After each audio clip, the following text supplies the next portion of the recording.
This program is brought to you by Link TV for educational and non-commercial use only.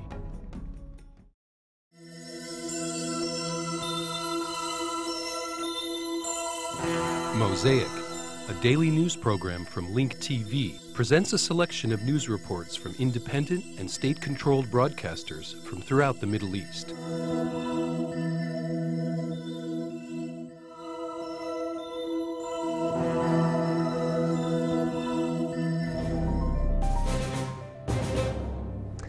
قال الجيش الأمريكي أن قائد شرطة نينوى العميد صالح الجبوري قتل مع شرطيين في هجوم. The American Army said that the chief of police in Ninawa, Brigadier General Saleh al-Jubri, was killed along with 2 other police officers in an attack that was carried out by a suicide bomber wearing a police uniform.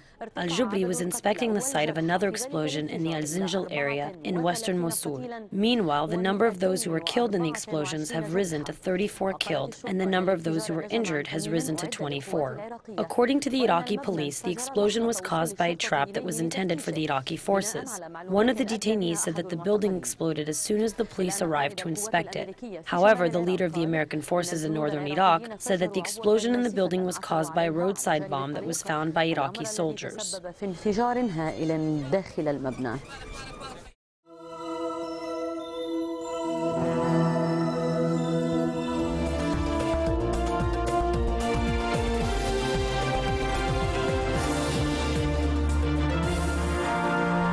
سقوط حصار غزة بسقوط الجدار الذي فصلها عن العالم. Breaking the siege on Gaza by breaking down the wall that separated it from the world sent tens of thousands of Palestinians from the Gaza Strip into Egypt. More than 1.5 million people have been under siege in Gaza for more than 17 months. What was the picture like in Al Arish and the Egyptian part of Rafah? These images provide the answer. Until late last night, the Palestinians continued to flow out to get the basic commodities that they needed. The supplies varied. On the top of the list was medicine and cigarettes, and at the bottom was carbonated drinks. Not knowing what awaited them, the stores ran out of products on the shelves and in stock.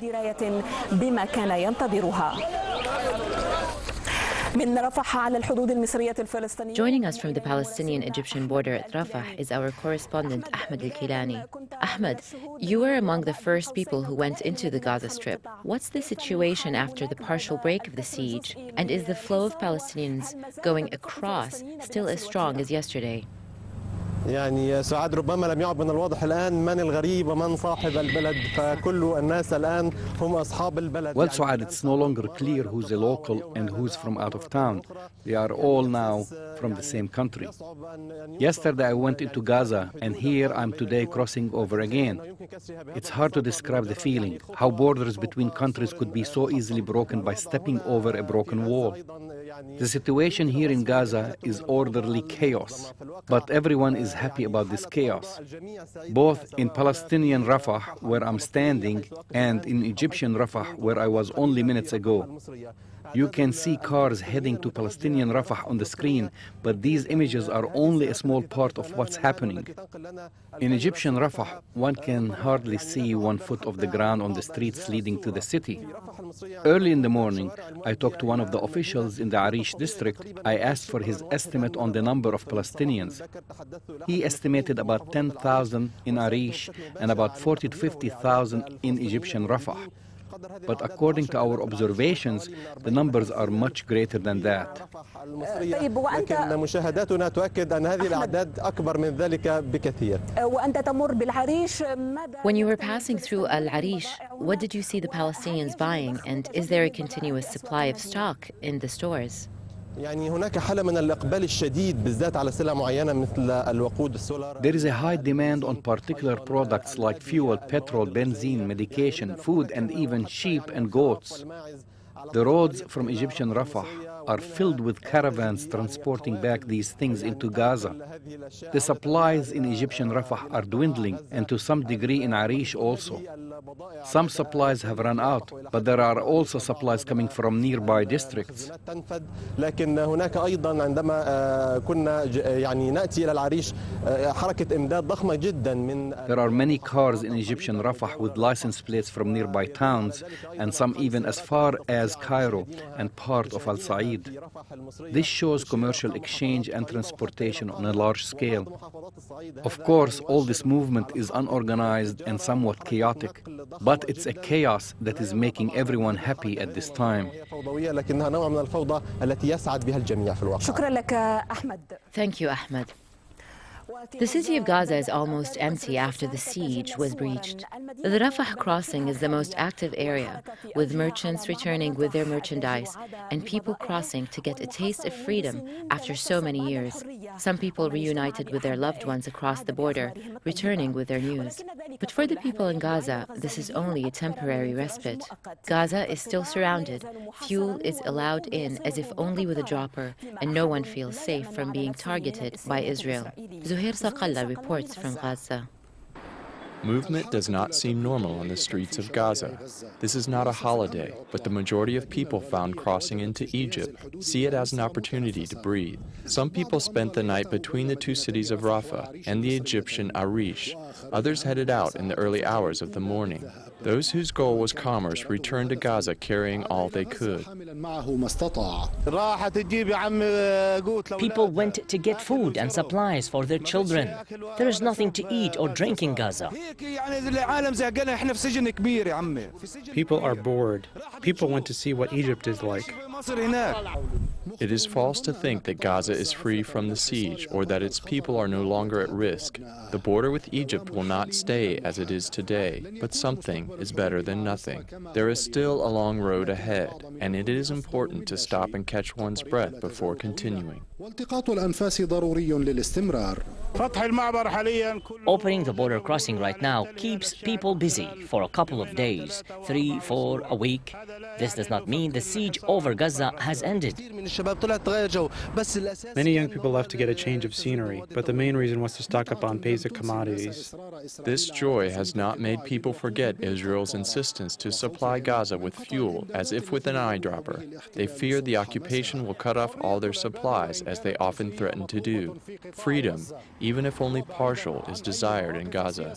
Without taking any political stance or judging what happened as right or wrong, people expressing what is going on inside them is better than repressing it to have it blow up later.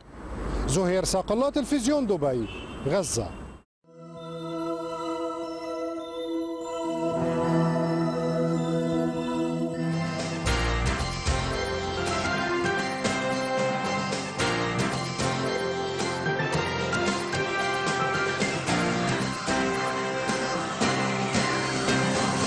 Joining us now to discuss the Gaza crisis in our Tel Aviv studio is strategic expert Dr. Dan Shiftan. Dr. Shiftan, thank you for coming in this evening. Good afternoon.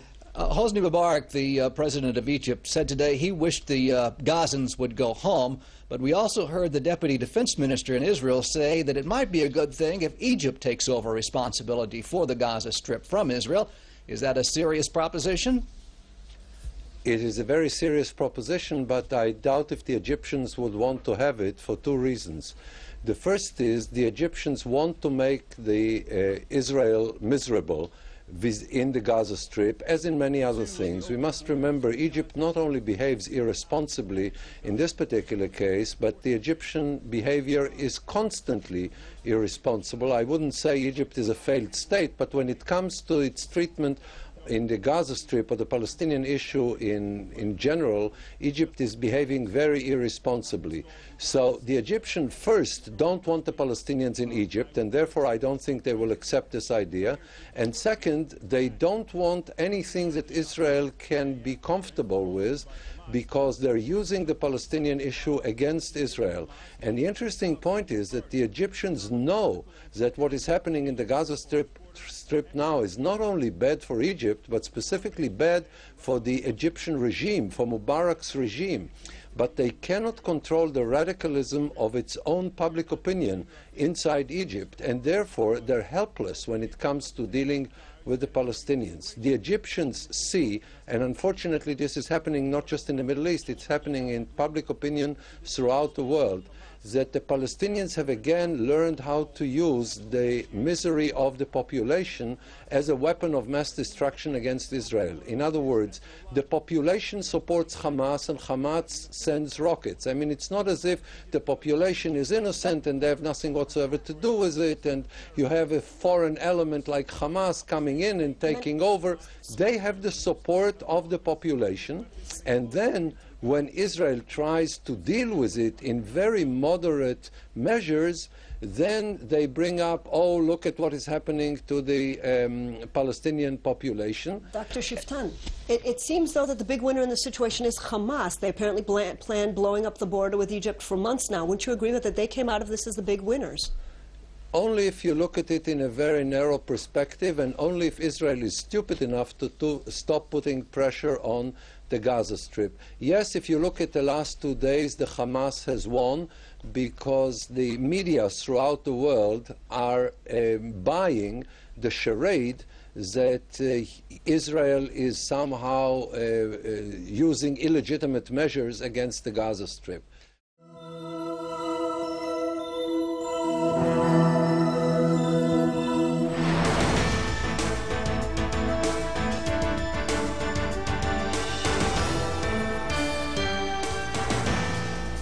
التقرير التالي ربما سيدل على ذلك. كان واضحا خلال الأسبوع الفائت دكتور. The following report is about the effects of the Qassam missiles on the Sderot settlements. The Israeli army has put Gaza under siege and subjected it to collective punishment using its armories and warplanes. Despite all this, however, the occupation has failed to break the will of the Palestinian resistance. In fact, the resistance's response was defining, as the Qassam missiles hit the Sderot settlements and areas beyond, like Ashkelon. This confirms once again that the Israeli army has failed to tilt the balance of terror that the resistance has created by launching the missiles. The following report was originally aired on Israeli Channel 1.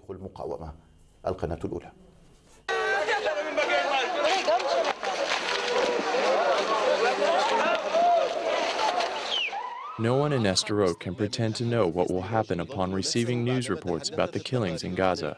It was clear that a Palestinian response would eventually come, which happened when missiles were launched from northern Gaza. This is how Sderot looked 1 minute later.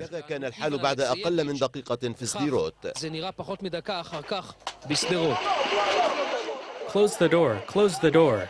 Has anyone been injured besides this man? Most people are in a state of panic. Tell me, are there any other injuries? The civil defense evacuated 4 injured people up until the evening hours. All this was happening while the Israeli army was completing its military operations in Al-Shujaiya in Gaza. Army forces combed the entire area across from the Karni crossing. Violent clashes erupted in the area and some were close-range clashes. This morning we raided Karam al-Zaytun in northern Gaza.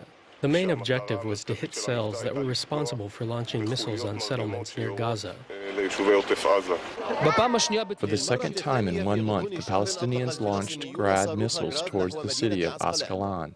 This has dangerous implications for Israel because it means that the number of Israelis that can be subjected to missile attacks from Gaza has increased. This is the situation in the Sderot, Dr. Abdel Alim. The report that we have seen showed that people are living in constant fear from Al-Qassam missiles. All of the attacks on Gaza and even the siege have not succeeded in stopping the missiles. First of all, the report that we saw has several implications. It shows that Israel does not have absolute power. Any powerful country has points of weakness that can be penetrated, especially when the powerful country insists on colonizing another nation and to drive it out of its land. Let's focus on the military aspects. The Palestinian resistance has managed to penetrate their enemy's points of weakness by using these missiles. In addition, the missiles have created a new balance of power. Al-Qassam missiles were developed in 2001, which is not very long ago. They were developed in the first year of the Intifada In the beginning, they were very simple and had a short range. Then Al-Qassam 2 missile was developed with a longer range. They were also capable of carrying larger amounts of explosives. Then Al-Qassam 3 was developed, and so on. There is a big problem, and it cannot be resolved by military force. But Israel refuses to understand this until now. هنا ربما نتحدث هنا عن مسألة أو معادلة مهمة. يعني القوي. Let us talk about an important point here. Strong countries use psychological warfare to make the weaker countries feel that they are less powerful. The powerful country needs the less powerful country to feel less powerful. Some countries fall in this trap and begin to feel afraid, which leads to their defeat. The Palestinians, however, are not afraid. They never lost their will to resist. Israel's envoy to the UN said that the Sderot settlements might be dismantled. This has political, security, and social implications. The Israelis are seeing that one of the settlements is about to be dismantled because a powerful country like Israel failed to stop the missiles, although they were short-range and primitive. وقوة ردعه من أن يوقف صواريخ قصيرة المدى أو ربما بدائية الصنع. نعم. لأن الفلسطينيون استطاع الفلسطينيون أن يطوروا هذه الصواريخ. The Palestinians have managed to develop the missiles. These missiles are simple, but they have many advantages. First, they are inexpensive to make. Second, they cannot be detected by sophisticated early alert systems and radars. These missiles can still hit settlements despite the advanced Israeli technology. One must also keep in mind that these missiles are still in the early stages of development. These missiles have changed the way the resistance deals with Israel. The missiles might be further developed in the future. What is important is that Israel cannot stop the missiles and cannot destroy the bases where they are being launched from because it does not know their locations.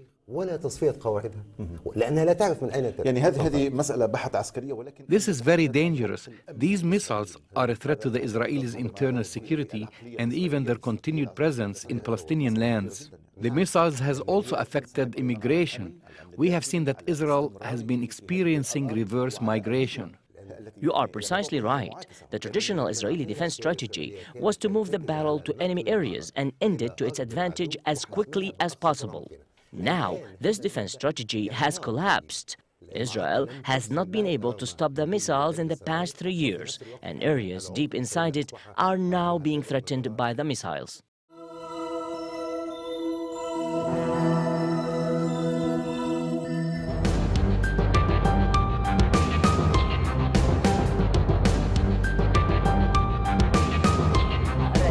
President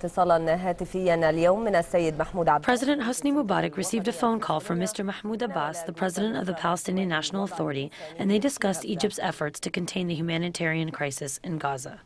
This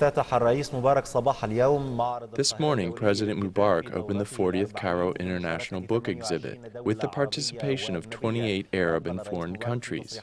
After the opening of the exhibit, President Mubarak said that he ordered the government to provide food aid with the cooperation of associations, charity groups, and civic organizations that are providing aid. President Mubarak also reiterated that the Egyptian forces at the Rafah border crossing allowed the Palestinians to enter into the Egyptian side so that they could purchase their food necessities, considering the food shortage in the Gaza Strip. President Mubarak spoke to the press about the events taking place in the Arab world, specifically the Palestinian issue. With regards to what happened at the Rafah border crossing, President Mubarak said, "There were a lot of people today. The people are hungry, so they entered. Our brothers let them in to buy food and goods. Then they returned. There was no one with weapons. Whoever had weapons on them, they had to remove their weapons and return. I also spoke with the government that if there is a way to provide food or work with other fronts that can provide food, then we are prepared to do so." With regards to how to get out of the current crisis in the Gaza Strip, President Mubarak said, "The permanent solution is to stop fighting with one another." Fatah and Hamas. Yes, they are all fighting with one another, and they have their differences. Any enemy will say to himself, "Let them fight one another." They must come to agreement and listen to one another. With regards to the Egyptian role, the president said, I spoke to the Israeli Prime Minister. He said that he will do all that he can within his authority to help the situation. I spoke with the Defense Minister. I told him, you have to do something. He said, but they are still launching missiles. I told him he had to do something. People are dying.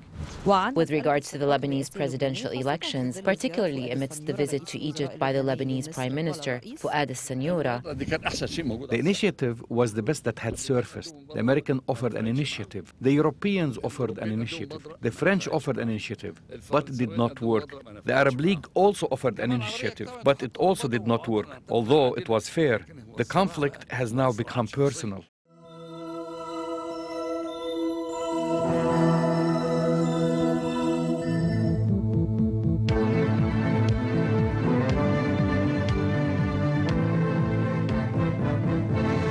Iran's permanent ambassador to the UN, Mohammad Khazai, is calling on the world body to take immediate measures to stop Israeli atrocities in the Gaza Strip.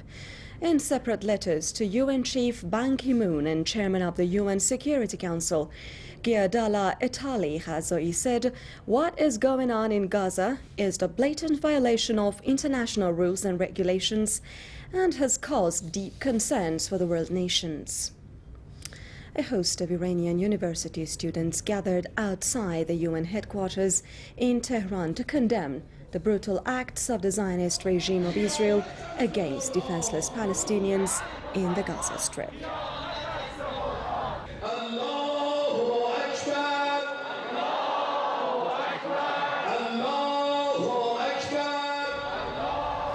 The demonstrators urged the Islamic countries to rush to the help of innocent people in the Gaza Strip. Iran's Red Crescent Society has prepared about 100 tons of foodstuffs and 30 tons of medicine to send to the Palestinian territories to help the injured, children, patients and elderly there. Society's chief Masoud Khatami said Iran has called on Egypt and the International Committee of the Red Cross ICRC to help find a way to dispatch the aid shipments to the stricken people in the Gaza Strip. The UN Human Rights Council has criticized Israel for its blockade of Gaza. By a vote of 30-1, the Council adopted a resolution that was tabled by Pakistan and Syria on behalf of the Islamic and Arab nations. The resolution called for urgent international action to put an immediate end to the grave violations committed by the Zionist regime in the occupied territory. Palestinian ambassador to the UN in Geneva, Mohammed Abu Qash, said the vote was significant but urged greater international pressure on Israel. Both the United States and the Zionist regime were absent from the session. Meanwhile, the UN Security Council talks to hammer out a statement urging an end to Israeli siege of the Gaza Strip dragged on for a fourth day as the US called for the text to be reworked. The Council met behind closed doors to hear the US response to a text broadly accepted by 14 of the 15 members. Arab ambassadors, meanwhile, warned anew that if Washington blocks adoption of the text, they might push for a tougher text in the form of a resolution later this month or take their case to the General Assembly.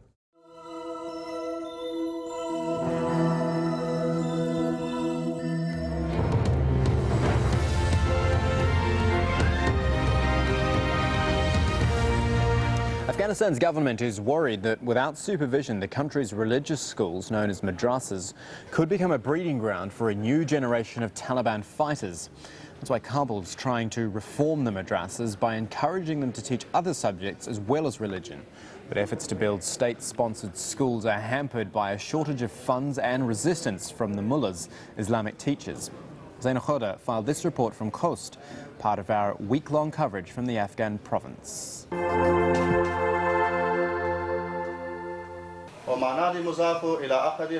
Afghan authorities worry that these young men may be learning a militant form of Islam. The quality of teaching is not checked by anyone except those running the madrasa, which has been around since when the Taliban were in power. Religious studies focusing on Islamic texts and the Quran are all that the students are taught, no other subjects. We weren't able to ask this teacher any questions, nor were we allowed to talk to the students.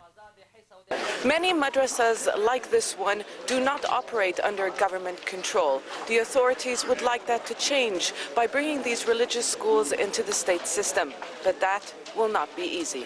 This mullah is in charge, but he didn't want to give his name, citing security concerns, nor did he want to speak to a woman. So our producer asked him what he had against the proposed reforms. Madrasas only teach religion, and if the government insists on introducing other subjects, the people stand against it.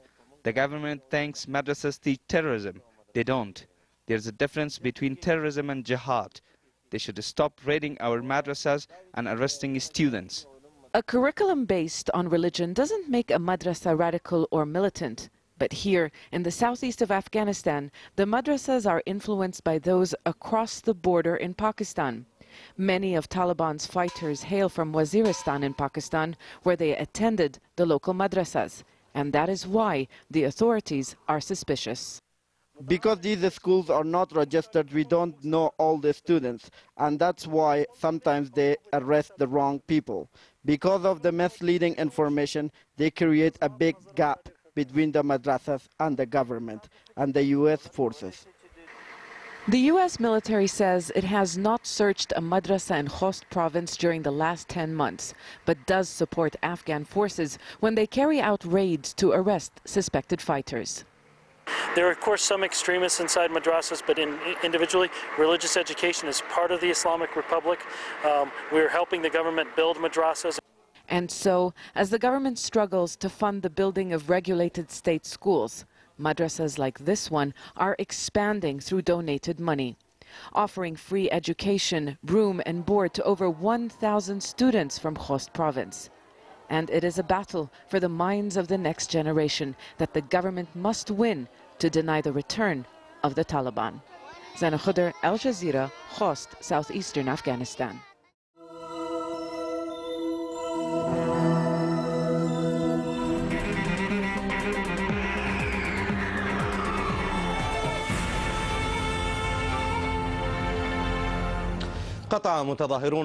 Lebanese workers closed some roads hours after the strike that was called for by the Lebanese unions. The strike was also supported by the opposition. As protesters burned tires on some roads in Beirut, the Lebanese army and internal security forces were deployed in Beirut and large cities to maintain order. Most areas in Lebanon, especially Beirut, witnessed the presence of large security forces in anticipation of disruptive acts by protesters who responded to the calls to strike by the unions, particularly the Union of Public Transportation and Union of Farmers. The demonstrators were protesting the rise in prices. Today we barely can afford gas. Bread is almost 1 lira. All food products are very expensive. The strike did not cover all areas in Lebanon. The demonstrations were concentrated along the road leading to the Beirut International Airport and some streets leading to the capital. Some protesters burned car tires on the roads, but security forces cleared the tires and reopened the streets quickly. They are expressing themselves. They can't even buy bread. Their families are hungry too. That is all. I work all day to make 10,000 to 12,000 liras. That's very low. Why should I even work? This has caused us so many problems and has made us very angry. Some areas in Lebanon that are far from Beirut also witnessed similar demonstrations.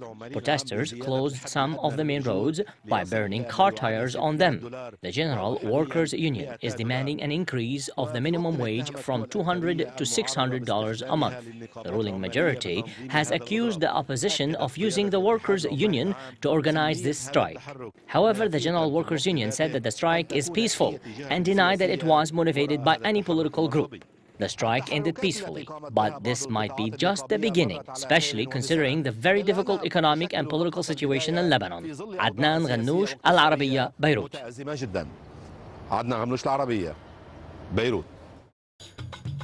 Get more news about the Middle East online at linktv.org/Mosaic. The Mosaic webpage offers a complete archive of Mosaic programs, program transcripts, the Mosaic Video Podcast, and the Mosaic Intelligence Report, a weekly analysis of the hottest stories from the Middle East. The views expressed on Mosaic are those of the participating broadcasters, not Link TV or its sponsors. The production of Mosaic is made possible with the support of viewers like you. Thank you.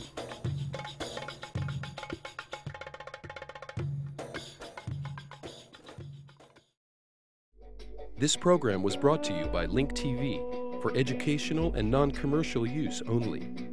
Link TV is the only U.S. television network devoted to global and national news, with uncompromising documentaries and diverse cultural programs which connect you to the world.